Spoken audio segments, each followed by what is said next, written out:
G'day guys, Clint here from Waterpro, and I'm recording episode number 49 of the full landscape with Jade from Tassie Artificial Turf. I've never met Jade before. This is the first time we've ever had a conversation, and we've done it over Zoom, obviously being that he's in Tassie, and that it's not that easy to travel between the states at the moment. So Jade has the artificial turf business and does a lot of landscape work in Launceston and supplies artificial turf to people in Tasmania.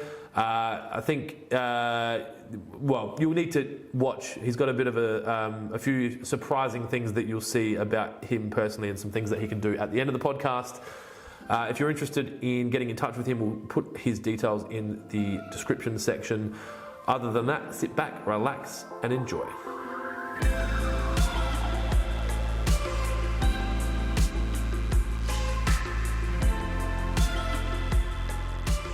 To get started, if you could just introduce yourself to the audience, obviously people watching and listening on their different platforms, give us a bit of an idea of where you are, what you do. Don't forget your name, we've had that one before, and then I guess how you got to the point where you're running a business doing turf in Tassie. Hey guys, I'm Jade. I'm from Launceston, Tasmania, and I've got a business, Tassie Artificial Turf, so that's specialising in artificial turf and landscape. So I sort of started this about 10 years ago, and from every year since starting it, the business has grown dramatically, and now in a position where we're doing many square metres of installs of synthetic turf around Tassie. So I started when I was 17 years old. So what part of Tassie are you based in? So Launceston, so that's in the north of the state.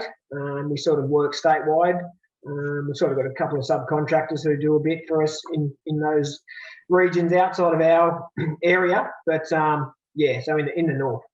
And did you, was this something that you so you started the business, did you say when you were 17? No, so I started landscaping when I was 17. So out of college. Yep, working for someone? Then, yeah, working for someone. So I did my apprenticeship under one of the bigger landscapers here in Launceston, Patrick Graham Landscaping. And sort of did that for, what do we got? Yeah, maybe 6 years or thereabouts. And then did a bit of travelling overseas. And then got back to Tasmania and decided that I would have a crack at something a little bit different, I suppose. Yep.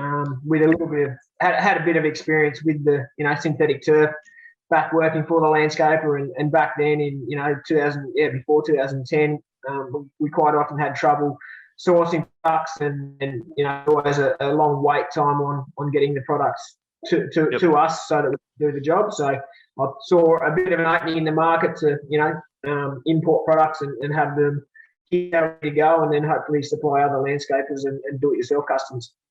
So you've so the artificial turf or the artificial turf that you're installing, that's your own brand or your own product that you bring in? Well, yeah, initially I started importing from overseas, so I've got quite a lot from China and New Zealand. Yep. But since then I've now turned over as of 2 years ago. As of 2 years ago, I've come to all Australian-made products, so that's been good for business, and certainly my clients are appreciating that side of things. That's pretty cool. So, what was the driver to do that? Was it just like, did you feel like there was a need to support Australian, or were you having supply issues, or? No supply issues at all. I just thought I'd always had the odd Australian-made product, and decided that late 2019 was a good time to start considering it. Yep. And that was just before COVID, so I had plans in place to start having only Australian-made products from sort of March onwards, and the timing couldn't have been any better, because a lot of the other people I know in the industry have had lots of troubles with freighting and stock coming from overseas. So, but yeah, the main thing was, knowing my mentality, trying to support local products and local businesses.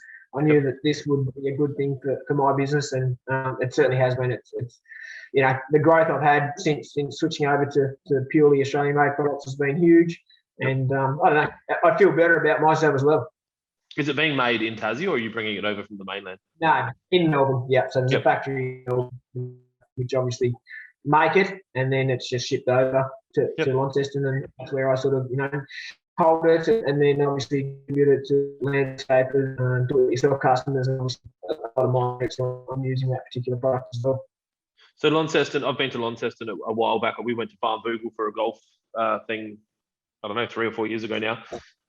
Obviously, the Tassie's quite a environmentally beautiful place, and it's quite green. And I mean, who's looking at using artificial turf in Tassie, I guess, compared to using natural turf? And is it a climatic thing, or is it because houses are getting smaller? Like, are you getting population density, or why is artificial popping now or recently? I'm certainly smaller building blocks. So that's me. Backyards are a lot smaller, and synthetic turf is certainly a better option in those smaller places. We do a lot of work at schools, childcare, so that's becoming really popular in those really high wear areas. So early in the piece, when we first started talking, you were saying that you do artificial turf and landscaping. So what it was kind of, talk me through the progression. So you've obviously gone and done your apprenticeship or your early stage working with Patrick Graham. Then did you go straight into artificial, or did you start doing landscaping for a period? Yeah, so when I started the turf business, the synthetic turf business, it certainly started off very much so part-time. So there wasn't the awareness in the actual products or whatever back in 2010.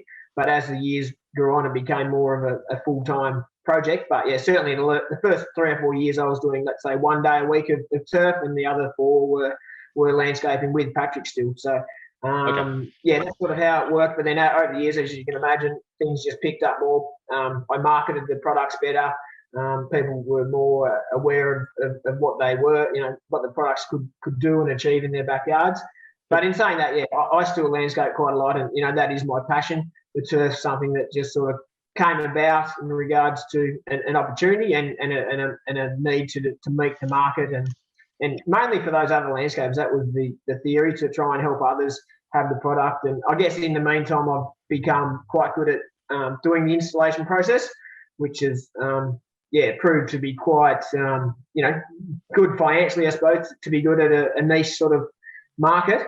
And then on top of all that, I'm trying to educate others about how to install the product better, so that synthetic turf continues to have a good name.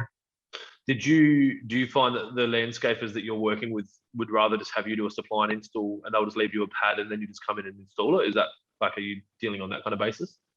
Yeah, that's happening quite often. Yeah, there's probably half a dozen landscapers in and around Launceston that do that. So I'll be their go-to man. They'll just call me and say, "Yep, we've got a pad of this dimension," and I'll just go in and do it for them.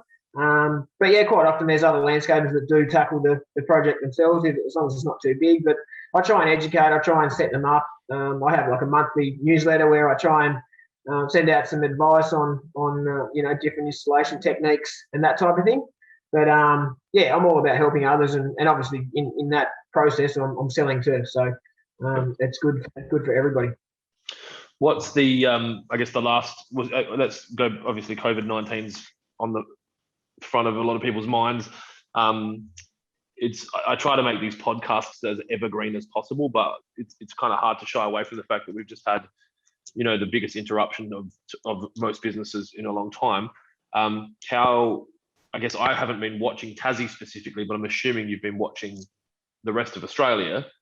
How have you seen how the rest of Australia's been impacted compared to Tassie? And then I guess talk to me through how, like, have you had any bad months since then, or has Tassie kind of been protected a little bit from all this? Yeah, certainly protected in regards to the number of COVID cases a day, and the we are living quite a normal life down here, so that's really positive. And in regards to the landscape and construction industry, it's absolutely boomed. There's never been this much work. I'm quite often saying to my clients, I've never ever been this busy in a winter. So quite often in the winter's a time where you can get away for your couple of holidays to Queensland and really slow down a bit and do more work on your business and not in your business. But this year it's just been pretty constant, and like months and months of work booked up ahead, whereas previous winters you might be 2 or 3 weeks booked up, in those winter, because winter is quite harsh down here. We get that bit more rain than most other states, I suppose. So it is, it is pretty average to be a landscaper, but yeah, in particular this year it's been pretty crazy. It's been busy. So. Do you have staff? I'm assuming you have to have some Yes, staff. I do. Yep. Yeah, no, I've got staff. So I've got some subcontractors that I use. Yep. Sort of those couple in other parts of the state, and then a local one here in Launceston who will do a bit more of the bigger earth moving jobs for me. And then I've just got one apprentice. So me, myself, and Michael will work together on most projects that we're sort of doing. Yep. And that sort of keeps us under control. But we do that in a pretty effective and smart way, so that we're sort of on the job 3 to 4 days a week. Yep. Do you? I guess I'm guessing you follow a lot of landscapers and I guess people in the community on Instagram. That would be fair. Is that where I like spend most of your time? Instagram's a really good one for networking and getting ideas and actually learning as well. So I've done a lot of learning over the years on Instagram and got some pretty good connections, certainly in the turf industry as well as the landscaping industry. Yep. So how does the landscape industry differ in Tasmania, in your opinion, from the rest of Australia, if at all? Like obviously Melbourne and Sydney have got their own space, and then Adelaide seems to have its own space, and then what are you seeing like natural stone, and what's kind of happening down there? Yeah, so we don't have a landscape association, whereas you guys do in South Australia. I think most other states have a landscape association. So we had one a few years ago, but it unfortunately shut down. There just wasn't enough interest. And I don't know if you know much about Tasmania, but there's a bit of a divide between the north and the south of the state. We hear about it a bit in the footy, in the football. But so for that reason, the landscape association shut down. It hasn't affected anything too much, but certainly when that was there, that did increase the professionalism of landscapers, I guess, down here. But what I'd say about the industry is that it's we're not doing it anywhere near as bigger projects down here as there is on in Melbourne and Sydney type thing. When you say you mean residentially as big? I'm saying top end, high end, over $200,000 projects. So they don't come around all that often. We are a little bit simple there. I don't want to say that in a bad way for Tasmanians, but we're pretty minimalist, I suppose. So you don't need much to. There's not that big a market for those really top end projects. They do come around, of course, but a lot of our jobs are on just your normal residential job where you might have some instant surf and irrigation and mulch beds and a couple of paved areas type thing. So that's a pretty standard job for the majority of landscapers down here, I would say. Yep. But there certainly is those bigger jobs, but that's probably where the Melbourne area and Geelong area probably differ a bit because they've got a lot of work going on at that top end level, I guess. Yep. Did you? Sorry, I lost my train of thought. I'm curious around an irrigation standpoint. Obviously, Tassie's climate's a lot different. Adelaide gets quite hot through summer, and it's kind of just a necessity if you get a landscape done at your house, you get irrigation. Is that the case down there, or do you kind of rely on rainfall for turf and like? No, irrigation's essential. Yeah. So in the summer, we're getting hot months, and we need to install irrigation. Yeah. So I'm doing quite a few, fully computerized irrigation systems, every year. But I'd say this is an essential, especially if the budget's there to provide it. Definitely required, from October through until sort of, March, April down here. That's the sad thing about irrigation is it's kind of one of the first things that'll get cut when the budget's not there, because it's we'll just water it ourselves or whatever. Yeah, but certainly, when I'm landscaping, I try and push it pretty hard, and I think the investment pays for itself pretty quick, especially if you want to actually have a garden that looks good and looks healthy. Having irrigation is pretty important. So quite often we'll certainly make a point of signing the clients up to an irrigation system, and certainly having that computerized as well takes the pressure off them for switching them on at the tap or whatever. So I quite a bit of that. Is the artificial turf kind of a gateway drug for your landscaping business? Like, are people kind of finding you through artificial and then going, while you're here, can you do the paving or can you do the retaining walls, or is it? I guess. That's really big. Yeah, so I sort of market the business as a landscaping company. So But yeah, it's not very often. I'm just going into a homeowner's place and doing turf. That does happen, but yeah, most of the time I'm doing a bit of it's a decorative. Doesn't do much. I don't like it. I just don't like paving, so I try and steer away. Try and handball those off to others. Retaining walls, do the odd retaining wall, but same sort of thing. I don't want to be doing that. I want to do the things that we sort of specialise in and are good at. So, but yeah, starting to get into a bit more of the design work at the moment. So I've actually been inspired by your podcast and a couple of others. So I'm doing a little bit more of that of late and trying to push, more of the the horticulture side of my trade, I suppose. Have you done a trade? Like, did you complete? Were you doing a landscape apprenticeship when you were working for Patrick's, or you finished that? Was it like That's right, yeah. So I got a certificate 3 in horticulture, specialising in landscaping, and then went back to TAFE. When I was qualified, I went back to TAFE in my own time and did Cert 4 in horticulture. So that's where I learned a little bit more about the design phase of the work and did a little bit of work on CAD during that 12 to 18 months. So that was good, and I'm glad I've done that. But now it's probably up to me to spend a bit more time on CAD and get the hang of that a bit better, and then try and chase a few more design jobs and do a bit more of that. What I guess I'm interested to understand what the plan is. You've got obviously the artificial business. I'm assuming that's the bulk of your income. So it'll be the matter of managing it. Certainly, the synthetic turf is busy from when we get a little bit better weather. So that's sort of September through until March, April. So that's when pretty much every week of my life is turf, synthetic.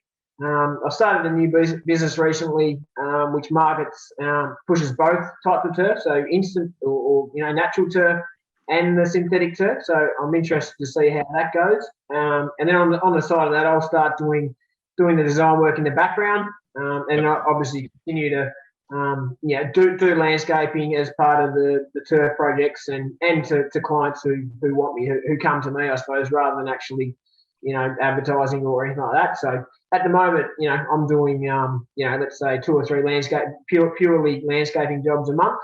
And that's just through clients, existing clients or referrals from others that come to me for that work. On top of all that, we've got a couple of excavators and bobcats and whatnot. So that sort of gets us through the winter generally. Just keep nice and busy, and then the turf, it's much nicer and more efficient to do it when it's warmer. So that's why I say sort of September onwards. That's when we focus on that synthetic turf. But I like doing everything, because I know that synthetic turf isn't necessarily the most amazing thing for the environment, and it's not going to be there in 50 years, let's say. So I'm aware of that in my own mind, I suppose. So yeah, there is a need for it. It does have its place. It's certainly not good for your irrigation industry. I wasn't going to bring that. I wasn't going to bring that up. No, I think it's important to discuss it. But I suppose when you've got, for example, I'm on projects all the time. We've got the south side of a house. What do you put there if you want it looking somewhat nice or colourful? You don't want to put concrete down. Pebble sometimes becomes a bit much. Mulch can be untidy. Synthetic turf is a good option in that scenario. Doing over 100 square metre pad in someone's backyard, I don't necessarily agree with. I'll do it to fulfil the client's needs, I suppose. But do I necessarily 100% agree with in regards to our environment, etc.? Not necessarily. Yeah, I think that's a fair point, and that's something that we've talked about internally. Like, obviously, we don't sell artificial. I've got a landscape supplies yard, and I think we might sell some, but we don't stock it because it kind of my whole business has been irrigation, and no one's watering their artificial turf. But we're seeing a lot more with population density in the city. There's just no other way to do it. Like you got a courtyard home with a front lawn of 2 meters by 2 meters. It's not even worth having a lawnmower. Like, it just doesn't make sense to me. I say on jobs all the time, where do you put that lawnmower? If your garage is 3 meters by 6 meters, where do you actually physically put that lawnmower? So that's where I see there's no other. I say there is not many other options other than synthetic to give you a little bit of a bit of life.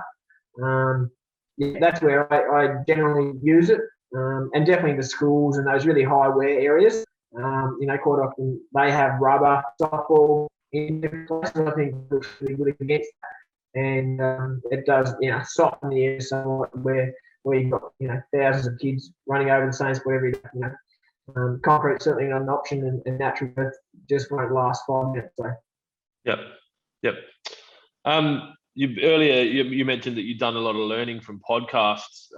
Obviously, one of them being the Full Landscape, which you're on now. But who else are you kind of listening to, and where are you getting your podcasts? Like, what's your go-to podcasts at the moment?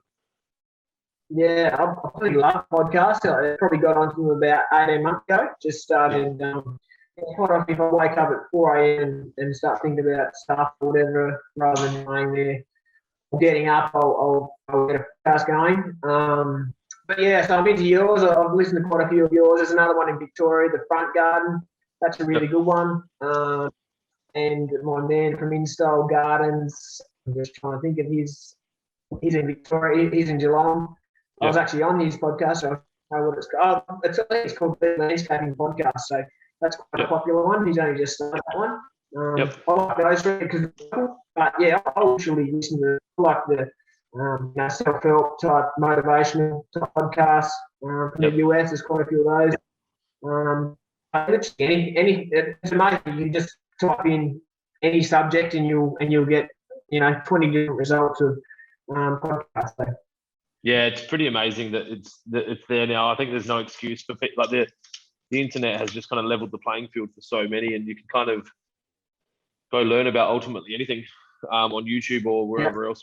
Kind of even if you have to pay for the information, but there's so much out there. I can't remember the last time I listened to a radio station. I think, well, I can. Generally, if I get in my wife's car, she's got some bullshit playing, and it's just ads and the same 10 songs on repeat for the day. But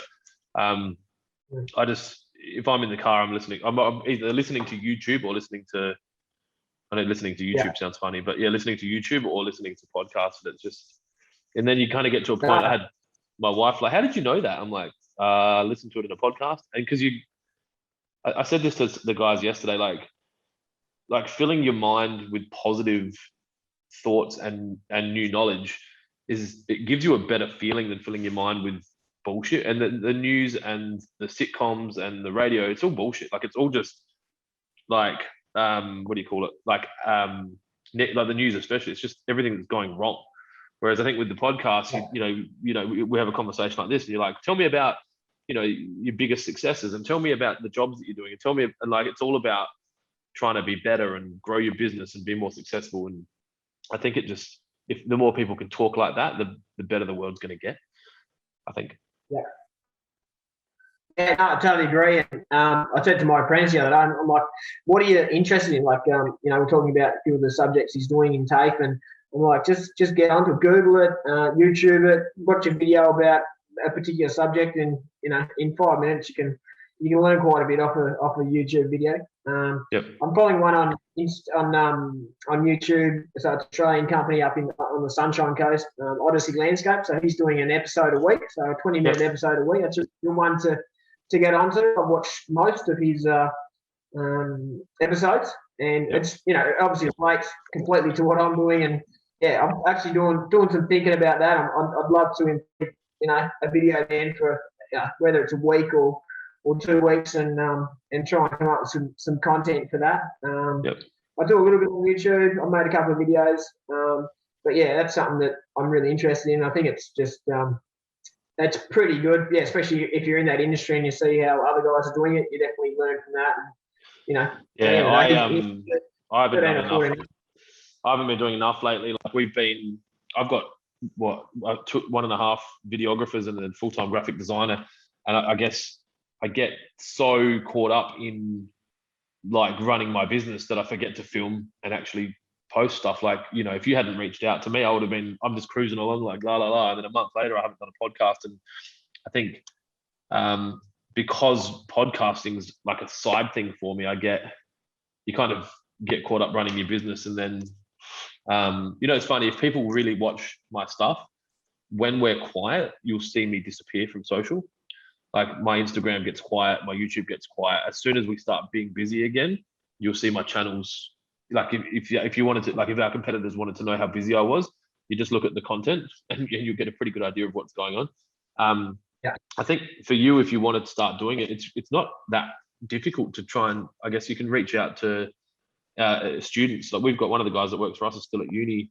What's he, like third year at uni, Aiden? Yeah, so he's at uni doing. Yeah, I'm going to go to Gumtree. I was just going to chuck an ad on Gumtree this weekend and say,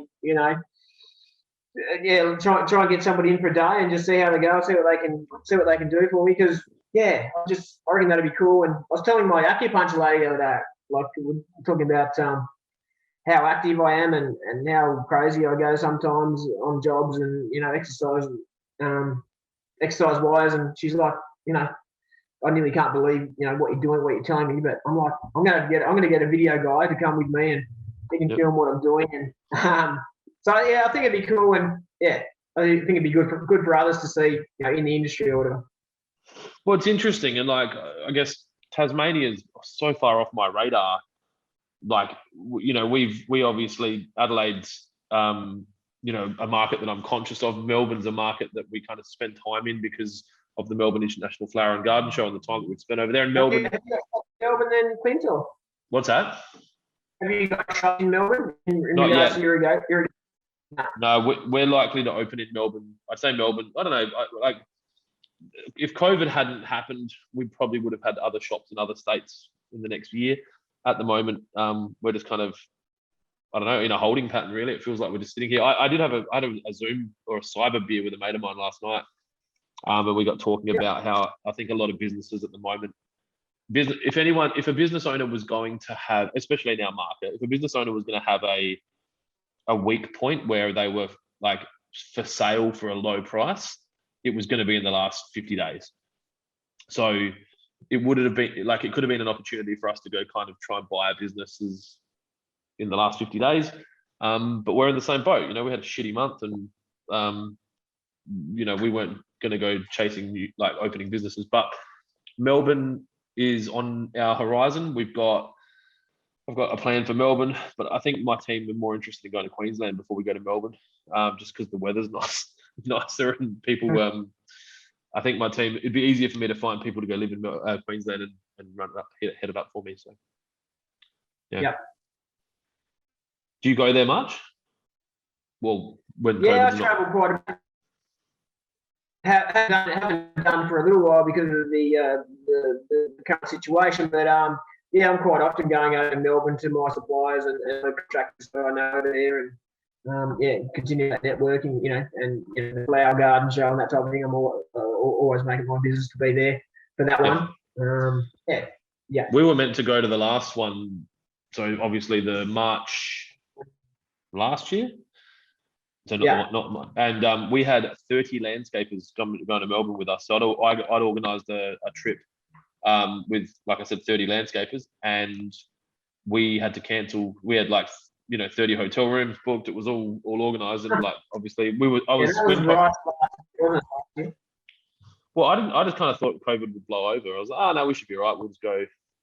We'll still be fine. We'll go. But yeah, obviously, no such luck. So. It's a pretty shitty time for trying to organise anything out of your state, that's for sure. Yeah, and it really bothers me. Like, we had a lockdown here at the end of July for a week, and I struggle so much when we're not operating. Like, it sounds like you're a pretty active human being as well, and like being shut down, you couldn't stay open. What's that? We weren't shut down, so we just had no customers. So our customers had to shut down. So all the landscapers couldn't work. Landscapers were shut for 7 days. No work on site. So it's kind of like the government going like, you can stay open. By all means, you're a necessary service, but you're not going to make any money because none of your customers are allowed to trade. So it was kind of pointless us being open, but I think for my mental sanity, and then I've got staff, I guess team members that live on their own that you know, either divorced or single or for whatever reason choose to live on their own, and work's such an important part of their life because they get out of the house. And so even for those guys, it was just nice to be able to have a place to come and actually do something. Because like my team, I've got a really good team and they all want to work, right? None of these guys are here because they need enough money to do something. They like their job. So when they've been told they can't work for a period, it's like disruptive to their mental well-being, I think. So we just stayed open because it felt like the right thing to do. And we lost 50 grand in that week, and then we come back. Wow. Yeah. And do you think about the amount of shit that's going on in New South Wales right now? There is no way there aren't people hurting more than that, and that are just going to shut their business down and give up. Like it's very, very real. Like I think your Tassie's just as lucky as SA, probably more lucky. Like we've been quite insulated to the effects of COVID-19, however you want to look at it.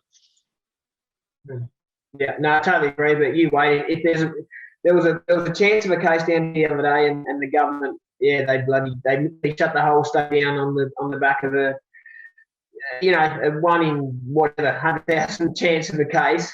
You wait. If there's one sniffle of a case down here, the whole state they'll go into a very lockdown like you guys did the other day. So have you had any lockdowns yet? Yeah, there was a couple of little outbreaks early in the March or April last year, and that shut local football down. But business wise, we could still operate as a landscaper. There was no trouble with us. Well, that was the thing we had at the first, and it's kind of I don't understand how it's any different. But in April last year, we had a period where they had people working from home, and I guess it was a lockdown. I can't even remember, but all the businesses were allowed to stay open. So we were able to do click and collect. So people were coming in and buying mulch and all that. And like railways had a bump. I mean, Waterpro struggled, but railways had a massive month. And it just felt like, I think construction's a really interesting one because construction makes up such a large portion of the national employment and income. And when it stops, it seems like, I'm sure that there's safe ways for us to do construction, but look, I'm not a politician or a doctor, so my opinion. Every landscape yard that are going to down here in Launceston, they say they've had their best year ever. So I can only imagine you'll be in a similar boat to them. Last year, our winter, July and August was really bad. Like, we've had the wettest winter we've had for 10 years, and landscapers just haven't been able to get any work done. So we kind of had a really wet July coupled with a lockdown, and I think really today's probably like the fourth day that feels like the edge of spring that we've had, and so it's really starting to feel like spring. I don't know if you're getting that down there yet, but it just feels like it's just so close now. And I know that Sydney and Melbourne need it even more than we do, but I think we just need a nice, strong, hot season especially as an irrigation business, but even for the construction industry, just to be able to get some work done uninterrupted from weather and then obviously COVID. Yeah, no, I couldn't agree more. Hopefully it does come for you. Hopefully. So what's the, I guess, how far forward are you planning at the moment? Are you like 3-year plan, 5-year plan, 10-year plan? What are you going to be like, the biggest artificial turf company in the country? What's the goal? No, I'm quite comfortable and content, I suppose, with sticking to my own state. But sort of planned it sort of 4 or 5 years ago to be big in Tassie. So starting the business, I was sort of the first one to do it and the first one to market it, and the first one to create videos and content. So I've got a bit of a head start on other guys selling artificial turf. Trying to continue to maintain that. Trying to stay ahead of the pack by using those Australian-made products, having the best products on the market, being competitive with pricing, even if it's against those imported products. I guess education to clients about how products are different to other ones on the market, and certainly pushing that professionalism with the in-store side of things, and a recent a recent installation video has proved to be super popular, and that's won me so much work, both do-it-yourself customers as well as the full install process, because people appreciate the skills involved in doing a job properly. and then also the do-it-yourself, so you can watch it 10 times and think, oh yeah, we can do that ourselves.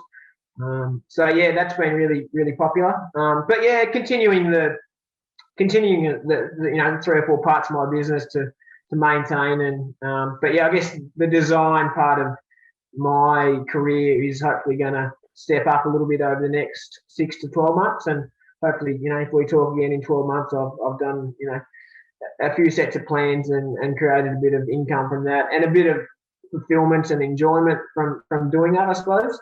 I'd like to think I'll be good at that if I put time into it. Just like anything in life, if you put some time into it and obviously set those goals, it's amazing what'll come of it.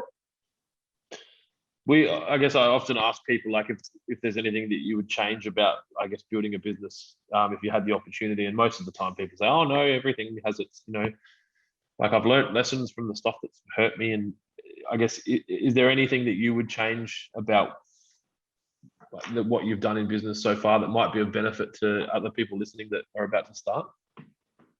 Yeah, definitely. It's probably one thing I'm probably still struggling with, because it's probably just in my mentality and my nature. But yeah, having trust in others, and probably delegating a little bit and handballing off projects to other contractors or other staff members. That's probably something I struggle with. So hopefully I can be better at that. That's probably something that I've struggled with is maybe not getting the outside help that I need to make my life a bit simpler. What else is? Yeah, I guess I don't know. Yeah, that's probably the main thing for me is growing trust in others, I suppose. So when you're not working, what are you doing? Like, what keeps you busy outside of work? So yeah, footballer. So I do a bit of that in the winter. I'm pretty active, so yeah, a bit of running and triathlons is my summer sort of sport, I suppose. So we've got a little place down the beach, about an hour away. So we spend a fair bit of time down there in the summer. And yeah, got two children. So I've got a little 14-month-old boy and an 8-year-old girl. So they keep us quite busy as well. So I try and make the business fitted with my lifestyle. So generally, Fridays is a day where I try and have that bit of time with the family, and the odd quote, I suppose, is when I try and lock those in for, so that hopefully we're only sort of working Monday to Thursday at a maximum, and then have that Friday on standby for a couple of those quotes that I don't get to during the week, and then hopefully a Friday, Saturday, Sunday weekend. How fast can you run 5 kilometers? My PB is 17 minutes and 58 seconds, so it's not bad, but I'd like to go a little bit quicker. What's your PB? 24 minutes maybe. I'm not. I'm a very heavy runner. I weigh 125 kilos, so that's not a bad time then, I reckon. Yeah, I reckon I'd have to look at my Strava. It's been a while between runs, and I'm trying to fall in love with running. I think it's something that would be very healthy for me, because of the amount of time alone with my mind. I guess it's meditative, and you'd probably be able to attest to that more than I, because I don't run enough. I'm going to try and log in while I've got you on here so see what it is. But I was running semi-regularly. I was doing I'm seeing if I jump on Strava. You can search for me on Strava and you can see what I'm up to. My advice for you in regards to exercising and getting fit, or I always say to people, it's easier to stay fit than get fit. So maintaining much simpler, that's easier said than done. But at the end of the day, probably my advice to you would be the first thing you're doing today, get up and exercise. Don't say, oh yeah, I'll do it this afternoon. Get up, have your clothes out ready. And I'm not sure, are you living somewhere where you can walk out the front door and go for a run? Yeah, I can. I want to try and log in. I reckon I might have misled you. I reckon I reckon 5-minute kilometers, low 5 minutes would probably be where I was at. Oh, here we go. I found it. Let's have a look here. Minutes. This is going to be super interesting for absolutely no one, but just because you're a runner, let's use this opportunity to. I'm really interested. What are you on Strava, Jade? Jade, yeah, look up Jade Child. J-A. Yeah. Spell me. I didn't hear your last name. Jade Child, CHI. Jade Child, beautiful. Got it. Here we are. What have you been up to? Yeah, fuck that. I'm gonna go for a run now. I feel really. That was a little job for I play footy tomorrow, so I didn't want to do too much. Where are we? I'm trying to find activities. Here we go. I haven't been logged into the app for that long. I'm trying to find something that I might have done. Nope, nothing good. No, that's a walk.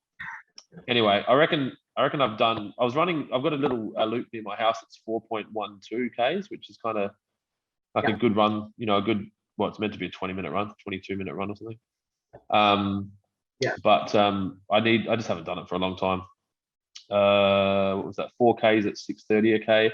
I think if I can get into the 5s, I'm pretty comfortable. But yeah, 17 minutes is fucking nuts. Yeah. What's the world record? What was? Yeah. They were running like 17. Challenge. You're going to set me a challenge? Oh, here we go. I'm setting a challenge live on this podcast. All right, let's throw it at me. Tomorrow morning, Saturday, the 21st of August. I want you to run a 5K. Oh, fucking hell. All right. You do the park runs over there? There's a park. There should be a park they do. run over there. I've been to one park run. You know what's funny? Park run there's a few things that piss me off about it. One, it means that it turns your run into a fucking activity, which like takes.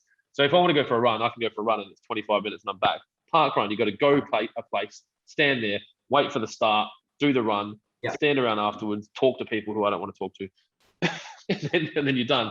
I think the good part about it was I've never ran so fast in my life, right? Because you get that because I had someone running in front of me and I was like, I'm not letting you beat me, you fucker. Yeah. I'm coming after you.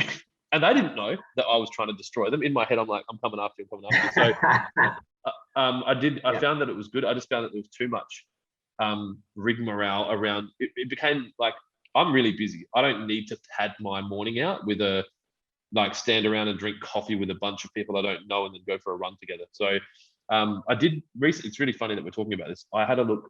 One of my friends who I haven't seen for a long time was running here in Adelaide, and there's a guy that does some running coaching here. And I think that's probably more, rather than a park run, I think I probably need a running coach, and then obviously to run with those guys as a group to learn, because I know this sounds stupid, but you'll understand. I've never been taught how to run. So my technique would be, my legs, my stride would be wrong. My feet would be wrong. Like I know that I wouldn't be running efficiently and successfully. So oh God! All right, I'll do a 5K run for you tomorrow. It can't necessarily be tomorrow morning. I have a very crazy day. Don't make excuses. I need you to get up early. Set your alarm clock for 30 minutes earlier, and put a little torch on and get it done. I'll put it on. Take your Instagram with you and post it to all your followers. I reckon that you'll get a few more followers. I don't think I'm ever going to get any more followers, man. I think I've capped out at 100. What is it? 770. It's funny. I don't really look at the follower count that much. I do for the businesses, but not for myself. But I noticed that I'd lost a follower on Instagram the other day, and I was like, "Who the fuck left my like?" I think you can get apps for that, can't you? I'm getting an app. So when people unfollow me, I'm going to send them a letter and just be like, "What happened? What did I not say, or what did I say? I don't understand." So not happy with the chicken pictures. I'm assuming it's probably because all I post is photos of pizza and beer, and then the occasional video about business. And I don't know. There's surely a population of at least 100,000 out there that just want to run a business and get drunk and eat pizza, right? Where are those people? They're my people. I just got to find them. Yeah. Maybe. Maybe the US. Yeah, the US is probably. To the US, but that's definitely a good point. Yeah, I'll have to start using the right hashtags. I've got no more questions for you, mate. I don't know if you wanted to ask me anything. If you mentioned at the start you wanted to have a bit of a chat. I've got all afternoon available. So if you've got anything you want to ask me, by all means, get into it. I'm certainly interested in how you've grown your business and got it to a pretty big level, I suppose. When you say you're busy, like are you working weekends and things like that? Are you managing your business so that you're not on the tools or not doing things on the weekend in your business? good question. I actually had this conversation with someone the other day. I actually have the business at a point now where I don't really need to work. I've got general manager, Matt, who is an absolute gun, and he spreads himself too thin as I do. The thing, like I could stop now and just let the business run itself and make money and everything would be cool. The reason I work is because I'm trying to grow it and I love what I do. So I can be pretty flexible with my hours. I generally don't work weekends. Recently, I've been working on Saturday mornings because we opened another location which doesn't have any customers. So it wasn't sensible for me to have people sitting there doing nothing. So I'd just go there and it would be 4 hours of me to do some admin and catch up on some stuff. And then now my oldest son, he's 8 as well. So I've got an 8-year-old as well. He plays basketball now and he wants me there to take him to basketball. So I've stopped working Saturdays to do that. So I don't know, like I'd probably I work obviously Monday to Friday, kind of 7 till 4, and then probably 7 till 10 at night. And that's about it really. I don't work as much as most people probably think. Yeah, well, that's quite a bit though. If you're going 7 to 4, there's your 9 hours and then another 3 hours in the evening. Oh, dude, 7 till 4 feels like I haven't got anything done. Like it's, because the thing, like you think today, right? I've got a lot of shit that hasn't been done today. I woke up, caught up with my team here this morning, had a 9:30 Zoom call with the supplier for 45 minutes, went straight into town to meet with, we've got a company that does SEO for us that's looking to help us with some CRM for our stuff, our customer relationship management. Straight to a client lunch, looked at a job back here, do a podcast. It's now 3:20. I've got to go back over and meet my team, discuss the week that was, make sure that we kind of hit some deadlines that we've probably promised clients, or bring those clients and tell them that we aren't going to hit the deadlines, but we'll work on it. And the day's gone and I haven't even opened an email yet. Like, so obviously you've had communication with Lisa more than me throughout this whole period. She's there to protect me from going to jail and losing customers. Yeah. So, and what about your stock, your situation? Have you had trouble keeping it up nice and full for all your customers over the last 12 months? You mean with like COVID affected stock availability? Not necessarily COVID, just in general with the boom in the industry that we're in. Have you had trouble keeping? Yeah, so we haven't really been impacted at all like you would have seen in the timber and the steel industry. Obviously, railways, where we sell concrete sleepers and sleeper retaining walls and I-beams and C-channels and mesh, it's just, I don't think we've ever not been able to get stock. It's just the price keeps going up. I would not want to be a timber retailer or wholesaler at the moment. I'd say that would be a challenge. But from an irrigation standpoint, sprinklers haven't been a problem. Drip tube hasn't been a problem. Polypipe hasn't been a problem. Electronics hasn't been a problem. Like most of the valves and the controllers that we buy come from China or Mexico through the US. And there's been no delays there. I think one of the reasons when we opened Dry Creek, which is the other, we've got a massive warehouse in Dry Creek. The reason we opened that was to be able to hold more stock. So we bought more stock than we needed. We were holding almost, I guess, 1.5 months worth of stock, which that doesn't sound like much, but we can buy stock within 2 hours because there's obviously wholesalers in South Australia. We can go pick it up. So we haven't had any issues, and I don't think we will. I mean, every year around October, we have supply issues with polypipe. So we're working on making sure that we've got enough pipe now to make sure that we don't have an issue then. But it hasn't been an issue. What about you? Did you obviously you get your stuff out of Victoria? Is there much of a lead time? No. There is on some products, but generally I keep my options fairly simple for the client, so I don't have 50 different products. There's only a couple really in the landscaping turf. Yep. In the sports turf, that's a bit different. That there is generally probably a 1 month lead time on special orders, but generally I'll keep enough turf in stock.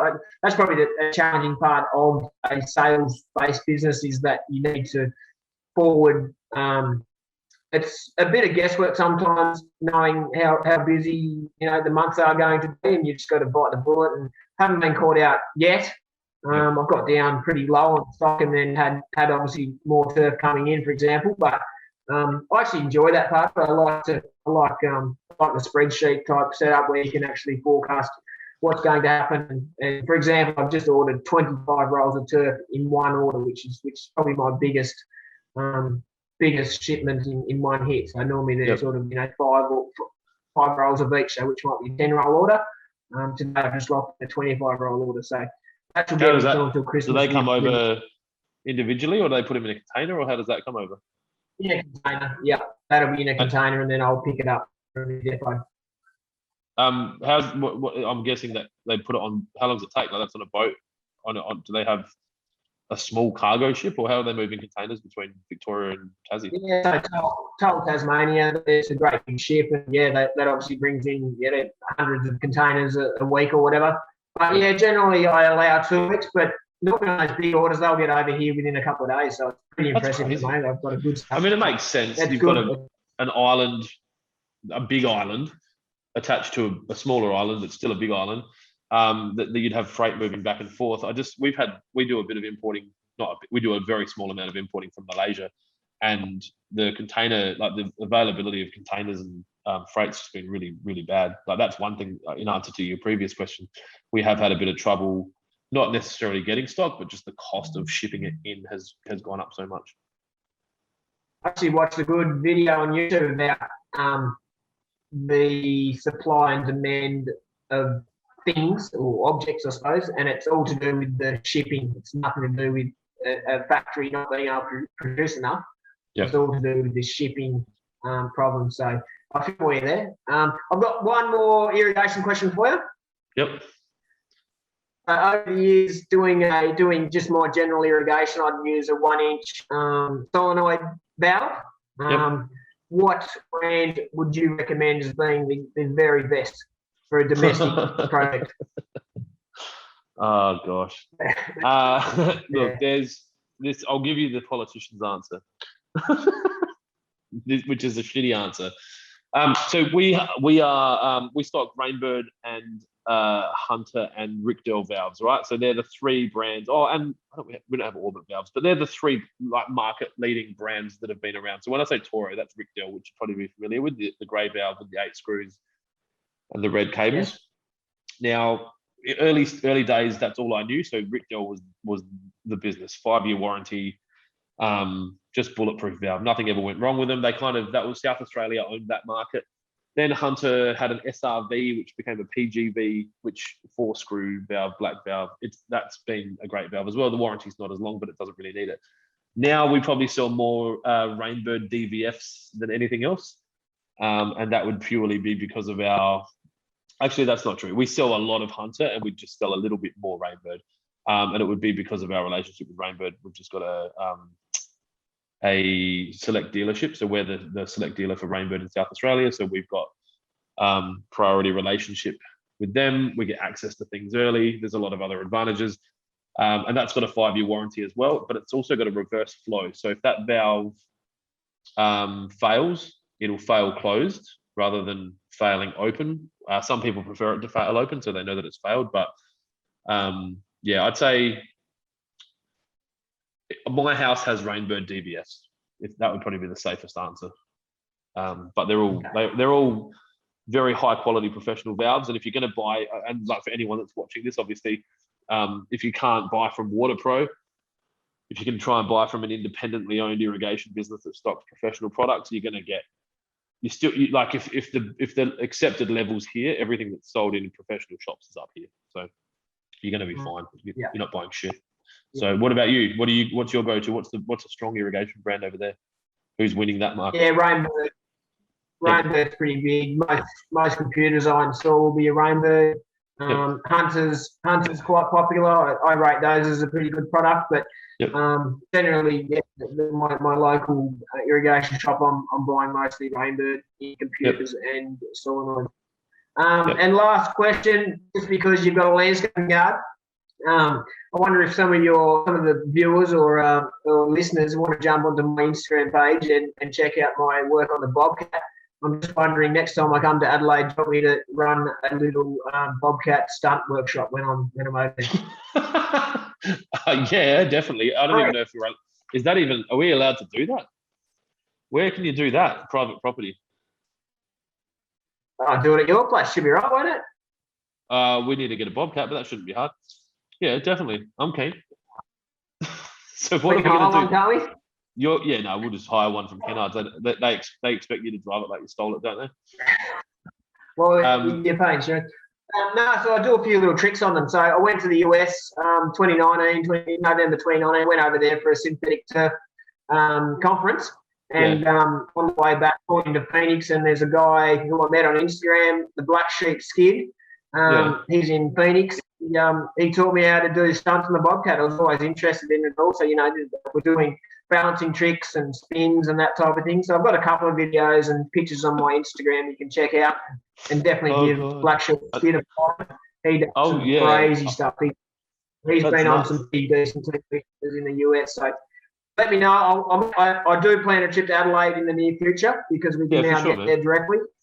More than happy to come down on Friday afternoon, maybe get the barbecue going, get the Waterpro guys there, and I'll do a few tricks for a little bit.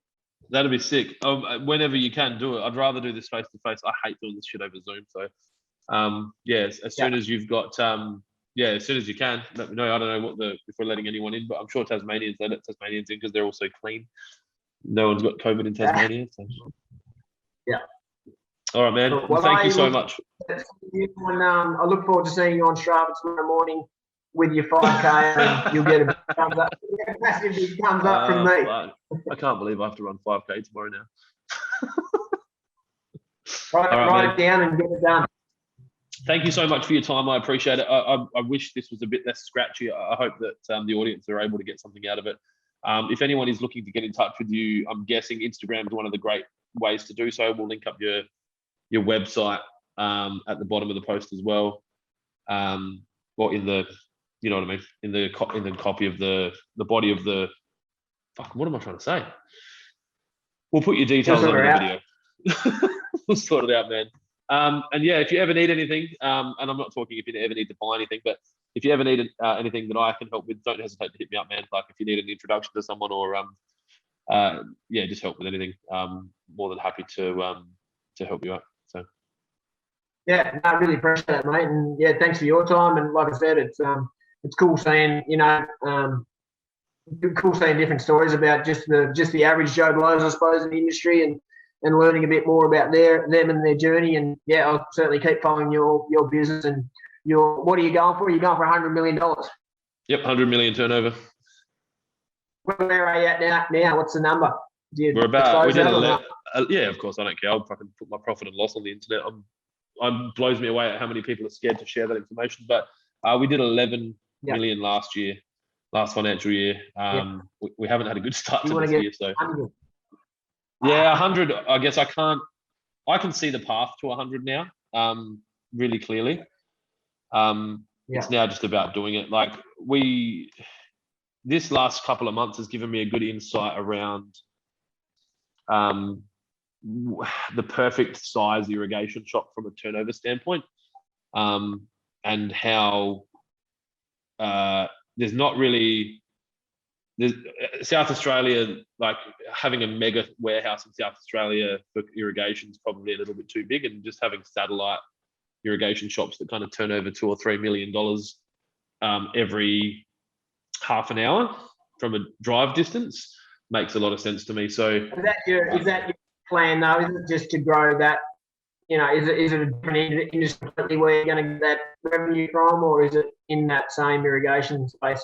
There's a few ways. So the most simplistic way would be for us to open 40 irrigation shops that turn over 2-point-something million average a year. Yeah. And we're done, right? But as time goes by, more opportunities arise, and I start to learn different things about things. I mean, my Lawn Hub brand, my fertilizer brand, will very likely do $1 million this year, and we've only really just started to kind of walk with that. Like we haven't even started running. I think Lawn Hub could be a $20 to $25 million a year business without any trouble at all. And that's just in Australia without us even looking at going into the US. So it just depends. As I'm getting older, I'm becoming a little bit more thoughtful around my decisions. For a long time, up until probably 18 to 24 months ago, I used to just say yes and then work it out. And I'm probably lucky that it hasn't cost me more financially, because there have been some stupid decisions that I've made just because I'm like, yeah, fuck it, we'll do that. So I think you'll start to see the next 10 years will be delivered with more intent, with more thought, and you see the numbers increasing a lot quicker. We'll probably do a lot of acquisitions. There's the intent. Like we're about a year away to 18 months away from getting the recipe. When I say the recipe, we've got the recipe for how to do this. We just don't have it written down. So as soon as we can get the recipe in a book, which is obviously policies and procedures, that the 10 to 30 million is professionalizing your company, right? 0 to 10, I still have a lot to do with it. The director it's a personality brand. Everyone knows Clint. But 10 to 30, I can't be the face of the company anymore. 10 to 30, I need some really good professionals in the business that are understanding the strategic direction of the business, helping me like document those processes, and then going out and replicating that across other states and just managing it. Like the whole thing, I can see it in front of me now. It's really clear what we need to do. Now it's just about doing it as quickly as possible without falling over. Like running. Yeah. Okay. Very interesting. Yeah. What was I going to say? So you're when you say acquisition, is that buying other irrigation shops or? Yeah, it's going to be my preferred method now. It'll take me too long to do it any other way. Buy an existing shop that sells products and you rebrand it as your name. Yep. So we would go buy an existing shop that has directors that are either sick of doing it or ready to move or tired or retiring or whatever. We would make sure that the values of those directors are very much in line with the values that Waterpro have, because obviously their team that works for them are going to come and work for us, and we don't want to be too disruptive. I also don't want to go acquire a bunch of people that don't treat customers well and that are disrespectful and that rip people off. Like I want people to, have the same values. Hopefully go in and help some, mum and dad businesses that have worked 40 years to build their irrigation shop up, be able to retire. So give them the money they need. Obviously, I'm not going to overpay for anything. And if we can't find a pathway to do that, then we'll just open shops in the areas that we want, and we'll go old school. I'm not really too concerned either way around how we do it. I think that there's a massive, there's a big gap in the market for another national irrigation supplier. Obviously, you've only got one or two now. And I think that we do things a lot differently.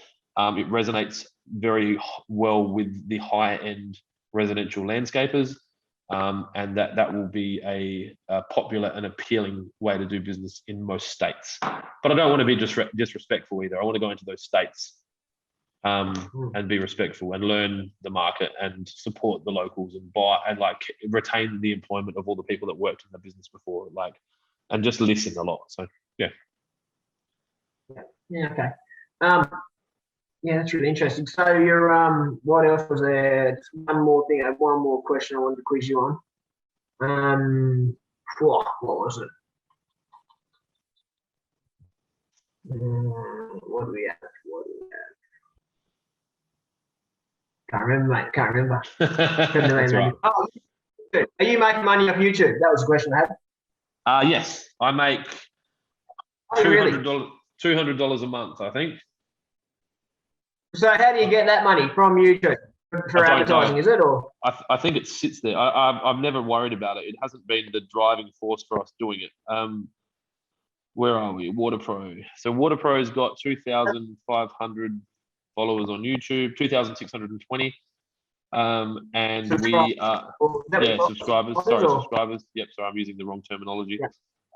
That's how and so you can track your monetization.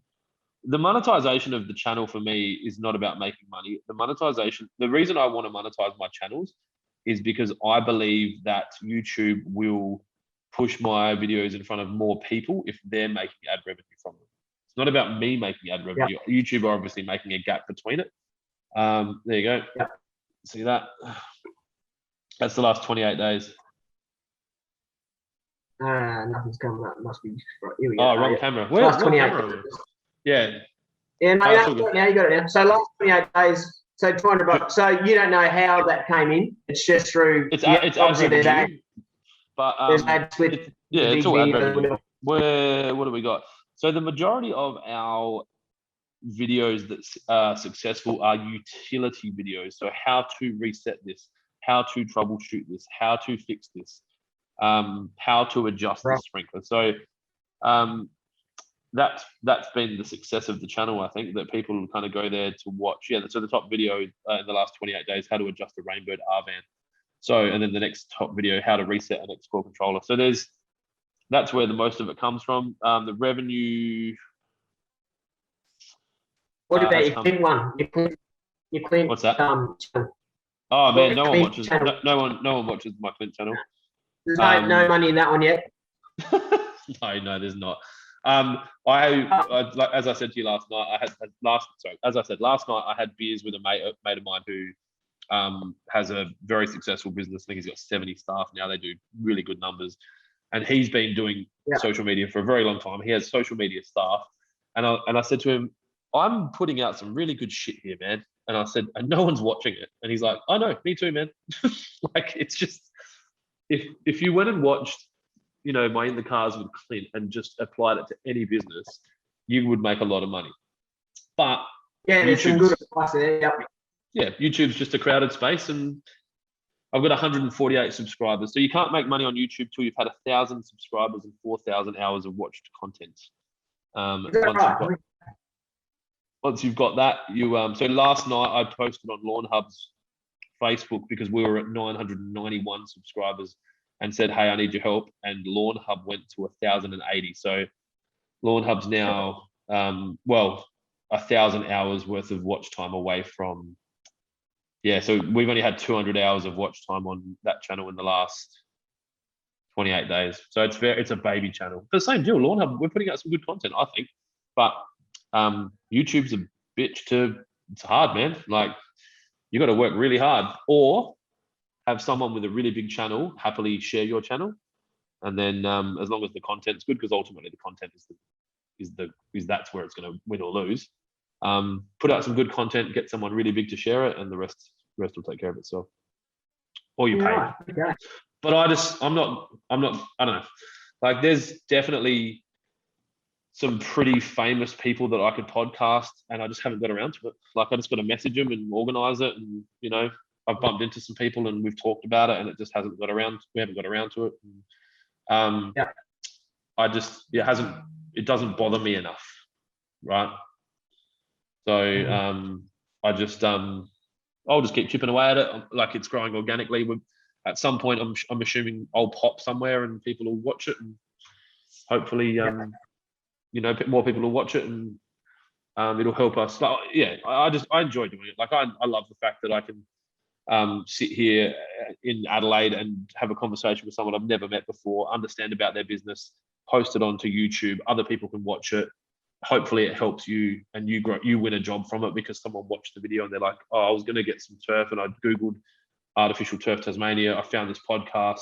This Jade guy seems like a really nice guy. I'm going to get him to do the work. Like, if that changes the course of your day, I'm very happy. Like, it makes me happy. So, yeah. Well, that's the world we're living in with socials and the Google, the way things do pop on Google.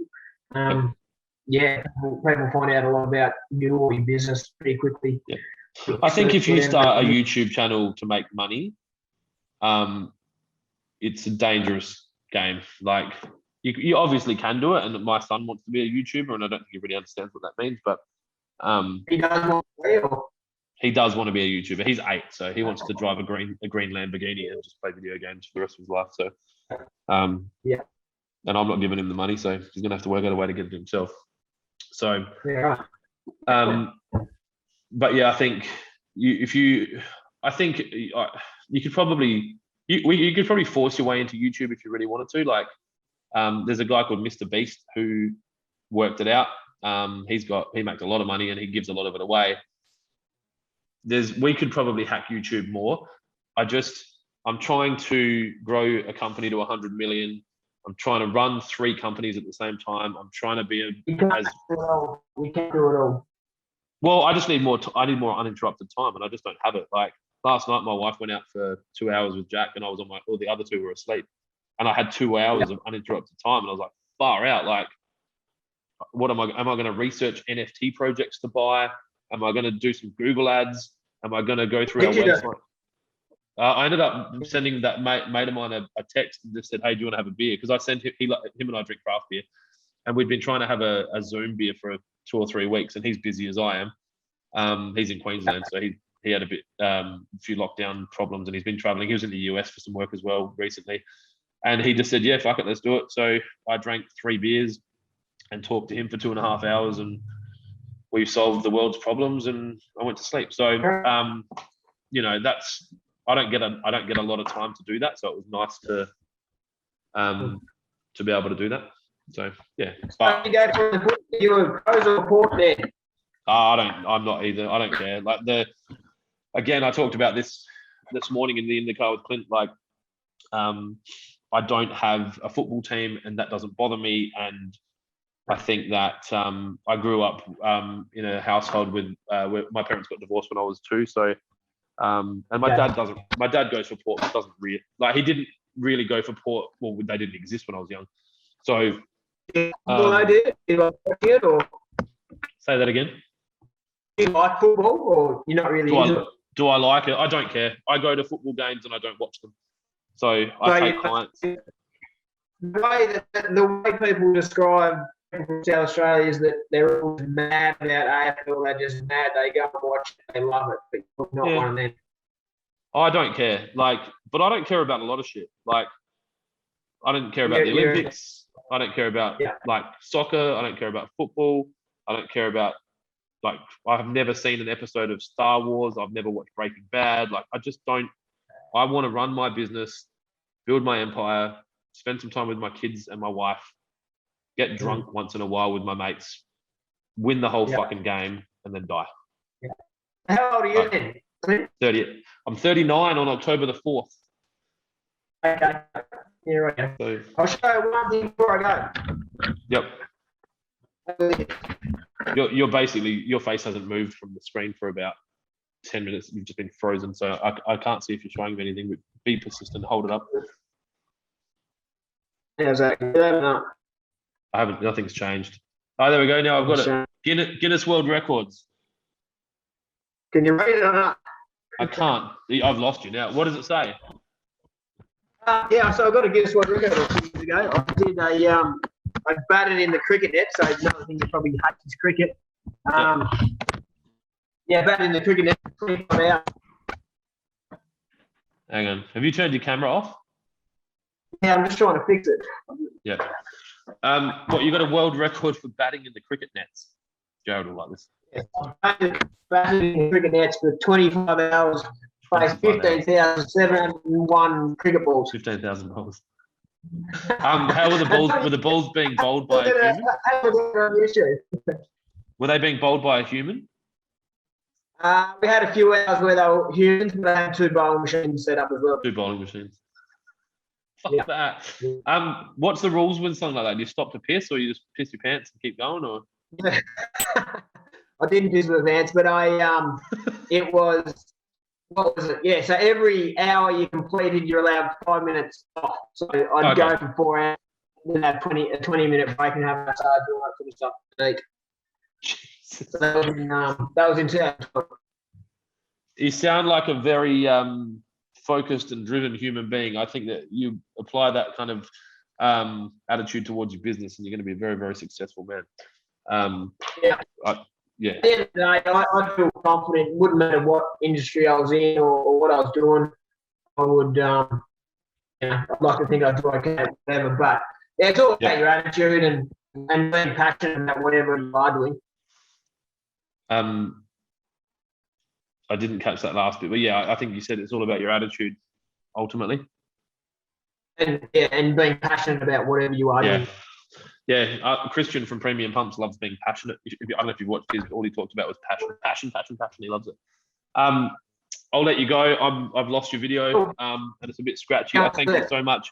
I'll definitely catch up with you face to face and actually have a proper conversation when you're in Adelaide or when I'm in Tassie, because I think there's more stuff that we can kind of discover about your business and share with our community and vice versa. So thanks for making the time. I know it took a couple of weeks for us to get here, but We did it. No, thank you. I do appreciate it, and yeah, hopefully we can stay in touch. And I will pick you up when I come to Adelaide and do those bobcat tricks. Yeah, for sure, man. Thank you. Take care. Yeah, see you, mate. Bye. See you, mate.